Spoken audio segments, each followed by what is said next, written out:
Cloudy pool water after rain totally sucks, but you can fix it without stressing. So, first off, test your pool water right after the rain stops. You want to check pH, alkalinity, and chlorine levels because rain can mess all that up. If your chlorine is low, give your pool a good shock treatment to kill off any bacteria or algae that might have started growing. Next, run your pool filter for at least 24 hours straight to help clear out the cloudy stuff floating around. Don't forget to clean or backwash your filter regularly during this time, or it won't do its job well. If the water's still cloudy after a day or two, try adding a clarifier. It helps clump tiny particles together so the filter can catch them easier.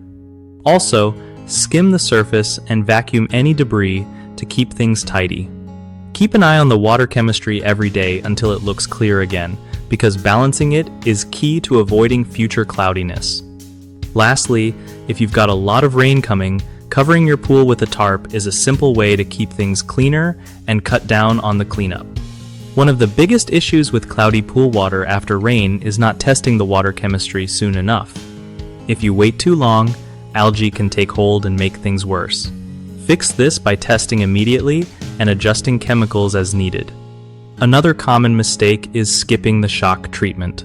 Shock is like a reset button for your pool's cleanliness, so don't be lazy about it, especially after heavy rain. Third, people often forget to run and clean their filters properly. A dirty or clogged filter won't clear cloudiness, so keep it maintained and let it run non-stop until the water clears up.